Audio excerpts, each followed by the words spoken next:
Srinath Reddy Mittapalli YouTube ఛానల్కి స్వాగతం. నమస్కారం. నేను మీ శ్రీనాథ్ రెడ్డి మిట్టపల్లి. ఇవాళకి వచ్చి సెప్టెంబర్ 5, 2025 సంవత్సరం. ఇవాళ ముఖ్యాంశాలకు వచ్చినట్లయితే మన భారతదేశ కేంద్ర ప్రభుత్వం హెల్త్ ఇన్సూరెన్స్ మరియు లైఫ్ ఇన్సూరెన్స్ వీటికి సంబంధించినటువంటి జీఎస్టీని పూర్తిగా రద్దు చేస్తున్నట్లు తెలియజేశారు కదా. అయితే ఇది ఈ నెల 22వ తారీఖు నుంచి అమలు కానుంది. అయితే ఈలోపు ఎవరైనా ఇన్సూరెన్స్ తీసుకోవాలనుకుంటే అలాంటి వారి కోసం చెప్పేసి మనం ఏం చేస్తామంటే ఇప్పటి నుంచే దాన్ని డిస్కౌంట్ కింద ఇచ్చేస్తున్నాం. ఎవరైనా సరే హెల్త్ ఇన్సూరెన్స్ తీసుకోవాలనుకుంటే జీఎస్టీ 22గా తగ్గుతుంది, అప్పుడే తీసుకుందని మీరు వెయిట్ చేయాల్సిన అవసరం లేదు. ఇప్పుడే మనం ఆ అమౌంట్ ఏదైతే తగ్గుతుందో దాన్ని ఇప్పుడే మనం డిస్కౌంట్ రూపంలో తీసేసి మీకు ఇన్సూరెన్స్ ఇతనికి ఇవ్వడం జరుగుతుంది. 15% డిస్కౌంట్ అయితే ఇస్తున్నాం. కాబట్టి ఎవరైనా హెల్త్ ఇన్సూరెన్స్ తీసుకోవాలనుకున్న వాళ్ళు ఉంటే కనుక ఇప్పుడైనా సరే మీరు తీసుకోవచ్చు. మీకు డిస్ప్లే అయితే నెంబర్ ఇస్తాను, నెంబర్ కాల్ చేస్తే పూర్తి సమాచారం అయితే మీకు అందిస్తాను. అలాగే యాక్సిడెంటల్ పాలసీ కూడా మనం ఇస్తున్నాం కదా. అయితే ఈ యాక్సిడెంటల్ పాలసీకి మాత్రం డిస్కౌంట్ ఉండదండోయ్. ఓన్లీ హెల్త్ ఇన్సూరెన్స్ మరియు లైఫ్ ఇన్సూరెన్స్ కేంద్ర ప్రభుత్వం తెలిపింది ఈ రెండింటికి మాత్రమే జీఎస్టీ పైన మినహాయింపు. యాక్సిడెంటల్ పాలసీ కానీ అలాగే వెహికల్ ఇన్సూరెన్స్లు కానీ ఇవన్నీ కూడా జనరల్ ఇన్సూరెన్స్ల కింద వస్తాయి, వాటికి ఉండదు డిస్కౌంట్. యాక్సిడెంటల్ పాలసీ కూడా చాలా ఇంపార్టెంట్ కదా మనకి, అందులోనూ బయట దేశాల్లో ఉన్నప్పుడు మనకి 100కి 100% ఉండాల్సిందే. కాబట్టి ప్రతి ఒక్కరూ యాక్సిడెంటల్ పాలసీ కూడా చేయించుకోండి. చాలా తక్కువ అమౌంట్ తోటి మీకు ఎక్కువ రోజులు వ్యాలిడిటీ ఉంటుంది. 5 సంవత్సరాల వ్యాలిడిటీ కలిగి మనం యాక్సిడెంటల్ పాలసీ అతనికి ఇవ్వడం జరుగుతుంది. 1 కోటి రూపాయలకి, 50 లక్షలకి, 30,000కి అలాగా. ఎవరికైనా కావాలనుకుంటే మీకు నేను డిస్ప్లేలో నెంబర్ అయితే ఇచ్చినాను. ఆ నెంబర్కి మీరు వాట్సాప్ ద్వారా కాంటాక్ట్ చేసినట్లయితే పూర్తి సమాచారాన్ని అందిస్తాను. కువైట్కి సంబంధించినటువంటి మున్సిపాలిటీ అధికారులు అహ్మదీ గవర్నరేట్లు చాలా రోజులుగా వదిలేసినటువంటి వెహికల్స్, పాత వెహికల్స్ ఏవైతే ఉంటాయో అలాంటి వాటిని వాళ్ళు తొలగించడం జరిగింది. ముందుగా వాటికి ఆల్రెడీ స్టిక్కర్లు అయితే అంటించినారు, కానీ వాళ్ళు పట్టించుకోకపోవడంతో ప్రస్తుతానికి వెహికల్స్ తొలగించారు. సుమారుగా 20 వాహనాలని అక్కడి నుంచి తొలగించారు. అలాగే 46 వెహికల్స్కి వార్నింగ్ స్టిక్కర్స్ కూడా అంటించడం జరిగింది. వాళ్ళు సరైనటువంటి సమయంలో స్పందించకపోతే ఆ వెహికల్స్ని కూడా అక్కడి నుంచి తొలగించడం జరుగుతుంది. ఈ విధంగా మున్సిపాలిటీ అధికారులు ఒక్క అహ్మదీ గవర్నరేట్లోనే కాదు అన్ని ఏరియాలను ఇదే విధంగా తనిఖీలు నిర్వహిస్తాము. ఏదైనా పాత వెహికల్స్ ఎక్కువ రోజులుగా వాడకుండా ఎక్కడైనా కానీ పెట్టినట్లయితే దానివల్ల ఇతరులకు ఏదైనా ఇబ్బందిగా ఉంటే కనుక ట్రాఫిక్ కానీ లేదంటే పార్కింగ్ ప్లేసెస్ కానీ ఇంకా వేరే దేనికైనా సరే గవర్నమెంట్ స్థలాల్లో కనుక పెట్టేస్తుంటే వారిపైన చర్యలు తీసుకోబడుతుంది. అంటే ఆ వెహికల్స్ అక్కడి నుంచి తొలగిస్తారు. దాని తర్వాత వీళ్ళు ఫైన్ కట్టి వాటిని తెచ్చుకోవాల్సి ఉంటుంది. అలా లేకుండా మీ వెహికల్స్ కూడా ఎక్కడైనా మీరు ఎక్కువ రోజుల నుంచి పార్క్ చేసింటే మాత్రం కొద్దిగా జాగ్రత్తగా చూసుకోండి.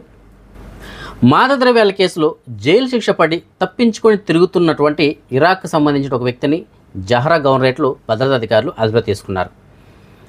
ఇతను పారిపోవడానికి ప్రయత్నం చేస్తూ పోలీస్ పెట్రోలింగ్ వెహికల్ అయితే ఉంటుందో ఆ వెహికల్ని గుద్ది పారిపోవడానికి ప్రయత్నం చేశాడు. అయితే భద్రతా అధికారులు ఎలాంటి గాయాలు లేకుండా అతనికి అదుపులోకి తీసుకున్నారు. తీసుకొని అతని శిక్ష ఏదైతే ఉందో ఆ శిక్ష అనుభవించడం కోసం అని చెప్పేసి ప్రస్తుతానికి సెంట్రల్ జైలుకి అయితే తరలించారు. ఆయనకి యాక్చువల్ 15 సంవత్సరాలు జైలు శిక్ష పడినది, కానీ తప్పించుకొని తిరుగుతున్నాడు. ఆయన జైల్లో లేకుండా ఎట్టకేళ్ళకి దొరికిపోయాడు. తీసుకెళ్ళి మళ్ళీ జైలు ఎదురుగా పెట్టారు. జనరల్గా మనం ఎయిర్పోర్ట్ ద్వారా ప్రయాణం చేస్తున్నప్పుడు చెకింగ్ దగ్గర మన దగ్గర ఉన్నటువంటి ల్యాప్టాప్స్ కానీ లిక్విడ్స్ ఏదైనా ఉంటే కనుక లిక్విడ్స్ని పూర్తిగా అలో చేయరు. అయితే ల్యాప్టాప్స్ మాత్రం అలో చేస్తారు. కాకపోతే వాటిని తీసి మనం వాళ్ళకి చూపించాల్సి ఉంటుంది. సపరేట్గా పెట్టి బాక్స్లో వాళ్ళకు ఒక్కొక్కసారి ఓపెన్ చేసి కూడా వాళ్ళకి చూపించాల్సి, అంటే ఆన్ చేసి కూడా చూపించాల్సి ఉంటుంది. అయితే రద్దీగా ఉన్నటువంటి సమయంలో కూడా ఏ విధంగా చేయాలంటే చాలా సమయం పడుతుంది కదా.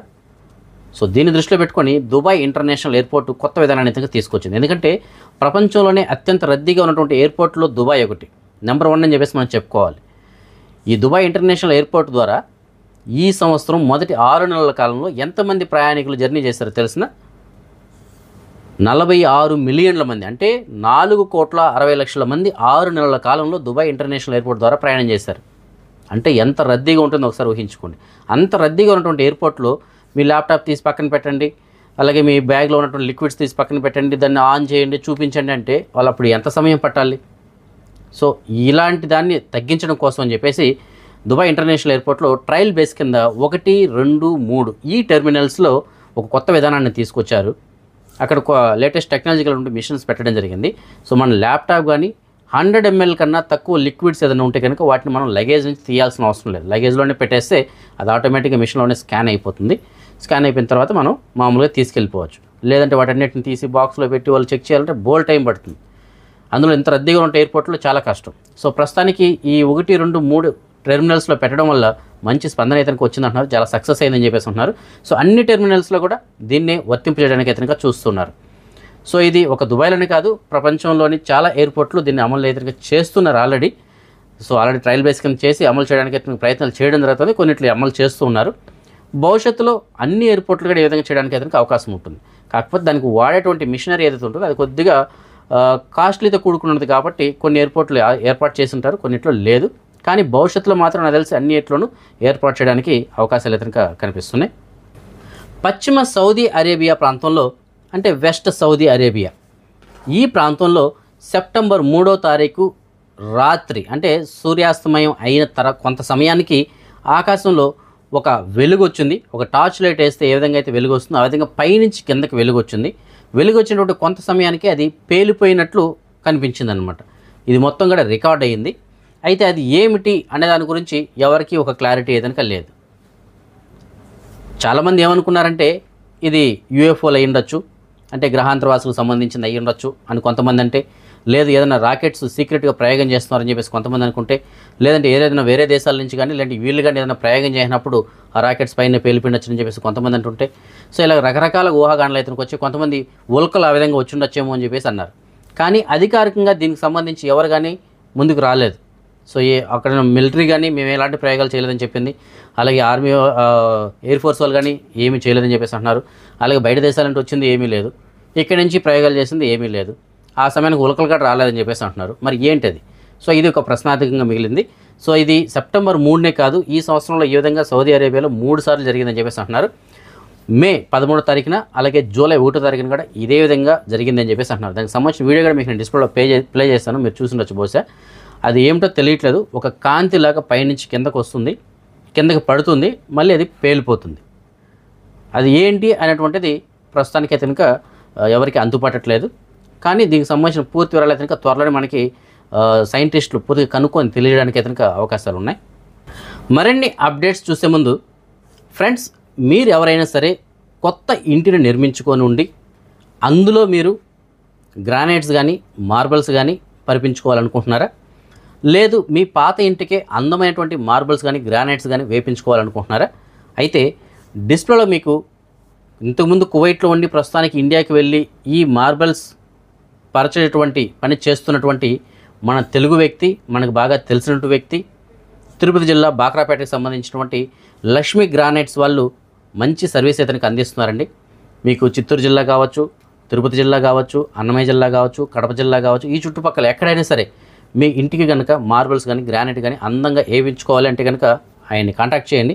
ఆయన మీ ఇంటికి వచ్చి చూసి మీకు నచ్చినటువంటి మార్బల్స్ సరసమైనటువంటి ధరలకే, అది కూడా ఫ్యాక్టరీ ధరలకే మాట్లాడి మీకు అందంగా పరిచివ్వడం జరుగుతుంది. మొత్తం వాళ్ళే లేయింగ్ కూడా వాళ్ళదే అనమాట. వాళ్ళే మాట్లాడి వాళ్ళే తీసుకొచ్చి వాళ్ళే పరిచిస్తారు సరసమైన ధరలకి. అందులో మన ఛానల్ సబ్స్క్రైబర్స్ అంటే ఇంకా మంచి డిస్కౌంట్ అయితే ఇస్తారు.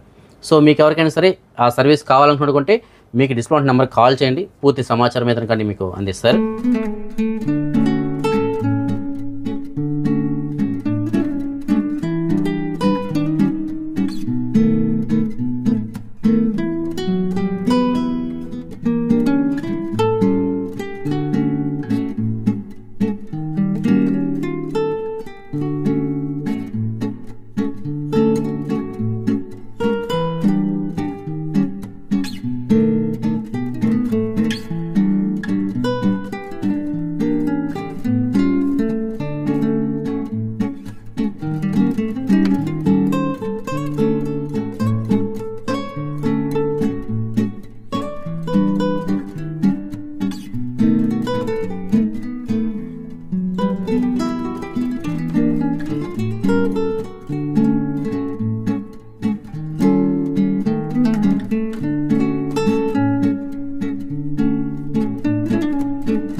ఫ్రెండ్స్, ఈ మధ్య నేను సోషల్ మీడియాలో ఒక వీడియో అయితే కనుక చూడడం జరిగింది.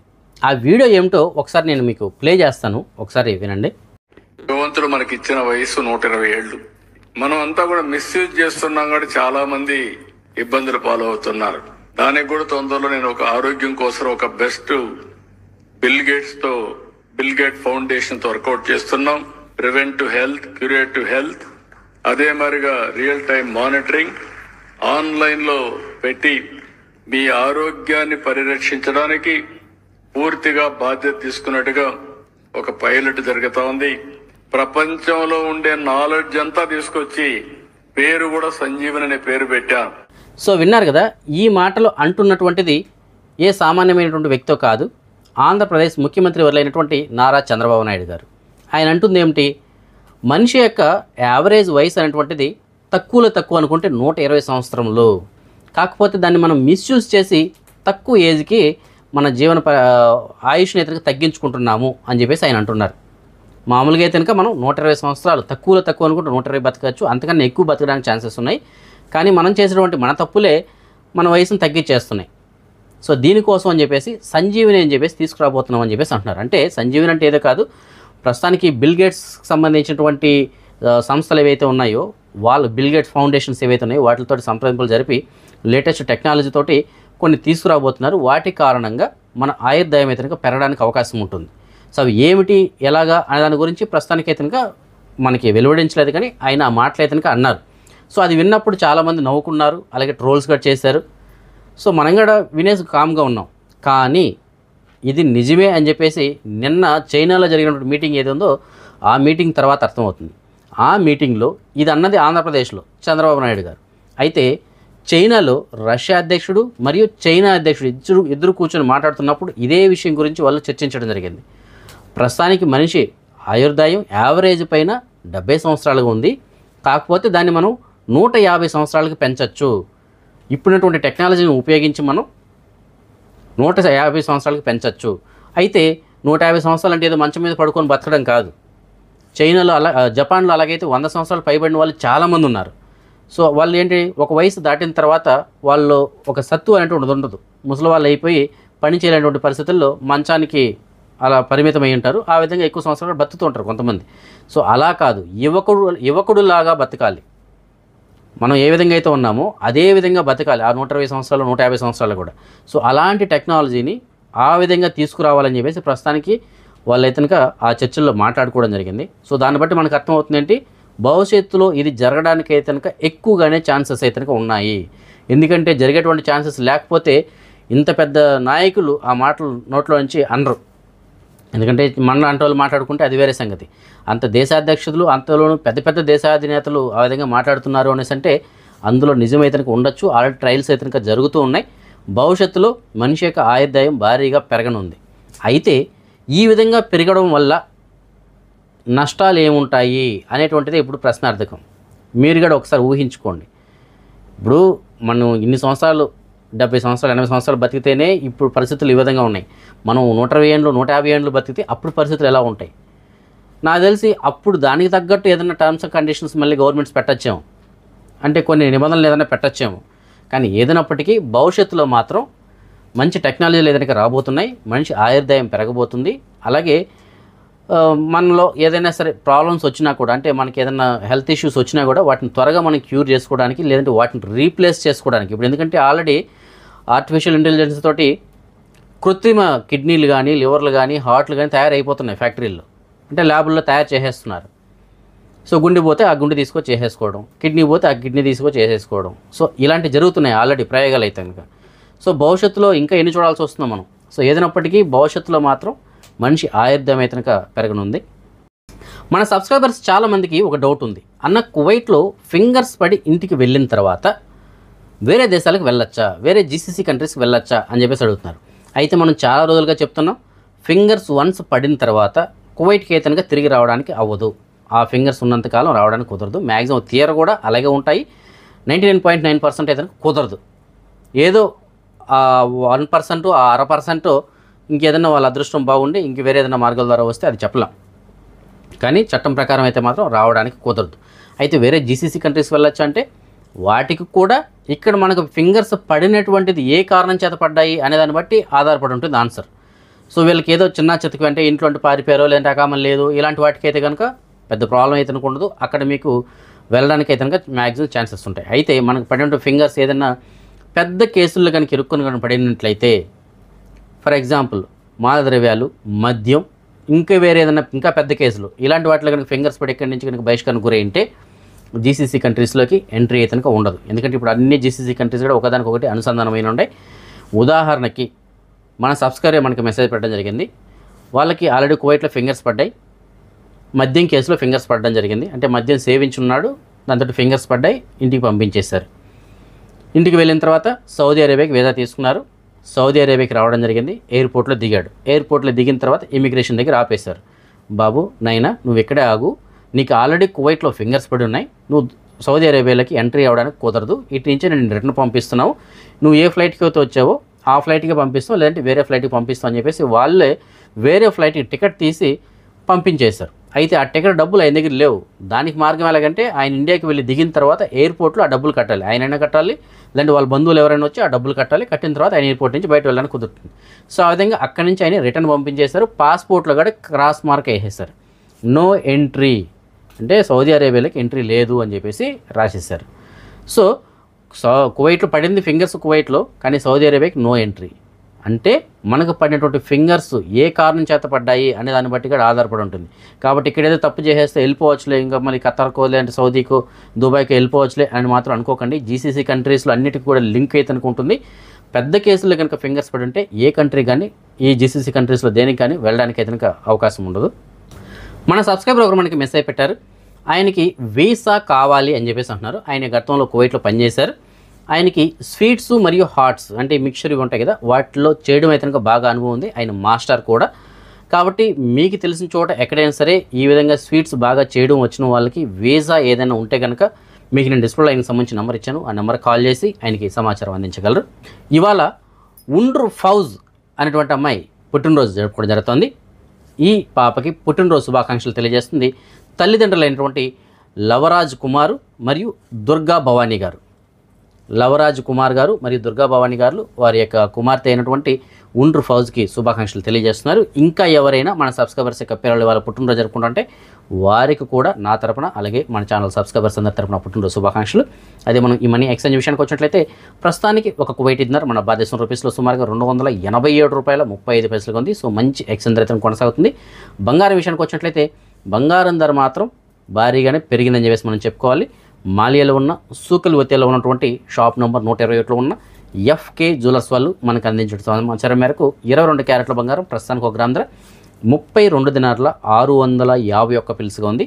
అదే 24 క్యారెట్ల బంగారం ఇంకా బిస్కెట్ల రూపంలో బంగారం ప్రస్తుతానికి 1 గ్రామ్ ధర 35 దినార్ల 606 పిల్స్గా ఉంది. సో బంగారం నేను ఏమాత్రం తగ్గను అన్నట్టుగానే గత వారం రోజులుగా పెరుగుతూ వస్తుంది. మరి భవిష్యత్తులో ఇది ఎంతవరకు వెళ్తుందా లేదంటే మళ్ళీ తగ్గుతుందా చూడాలి. సో ఈ ఫ్రెండ్స్ ప్రస్తుతం అప్డేట్స్. రేపు రాత్రి 9 గంటలకు వచ్చిన వీడియోలో మరిన్ని అప్డేట్స్ కలుసుకుందాం. అంతవరకు సెలవు. జై Hind. Care health insurance secure child personal accident pension పాలసీతో మీ పిల్లల భవిష్యత్తును రక్షించుకోండి. ఈ పర్సనల్ యాక్సిడెంట్ పెన్షన్ పాలసీ ద్వారా మీరు ప్రమాదాల నుంచి ఆర్థిక రక్షణ పొందవచ్చు. ప్రమాదాల వల్ల ఏర్పడే మృతి, శాశ్వత వైకల్యం, తాత్కాలిక వైకల్యం, దృష్టి నష్టం వంటి పరిస్థితుల్లో ఈ పాలసీ మీ కుటుంబానికి ఆర్థిక భద్రతను అందిస్తుంది. ప్రమాదంలో మృతి చెందినప్పుడు లేదా శాశ్వత వైకల్యం వచ్చినప్పుడు 100 నెలల పాటు 100% సమ్ ఇన్సూర్డ్ మొత్తాన్ని అందిస్తారు. శాశ్వత లేదా పాక్షిక వైకల్యం అయినప్పుడు 200% వరకు ప్రయోజనం పొందవచ్చు. తాత్కాలిక వైకల్యం వచ్చినప్పుడు ప్రతి వారం 1% సమ్ ఇన్సూర్డ్ చెల్లించబడుతుంది. దృష్టి నష్టం జరిగినప్పుడు కూడా ఇదే విధంగా రక్షణ కలదు. ప్రమాదంలో గాయపడి ఆసుపత్రి చికిత్స కోసం ఖర్చైన మొత్తానికి 3 లక్షల నుంచి 5 లక్షల వరకు కవరేజ్ ఉంటుంది. కీళ్లు విరిగిన సందర్భంలో 1 లక్ష నుంచి 2 లక్షల వరకు సహాయం అందుతుంది. ప్రమాదాల వల్ల పిల్లల చదువుల ఖర్చులకు 10% సమ్ ఇన్సూర్డ్ కవర్ చేయబడుతుంది. పునః నిర్మాణ శస్త్రచికిత్సలకు 10 లక్షల వరకు ప్రయోజనం ఉంటుంది. తదుపరి రక్షణ ప్రయోజనంగా 10 నుంచి 20 లక్షల వరకు అదనంగా పొందవచ్చు. ఈ పాలసీ ద్వారా మీరు పిల్లల భవిష్యత్తును ఆర్థికంగా సురక్షితంగా ఉంచవచ్చు. వయస్సు పరిమితి 18 నుంచి 64 సంవత్సరాలు. ఇక ఆలస్యం చేయకుండా మీ పిల్లల భవిష్యత్తును ప్రమాదాల నుంచి ఈ రోజు నుంచి కాపాడండి.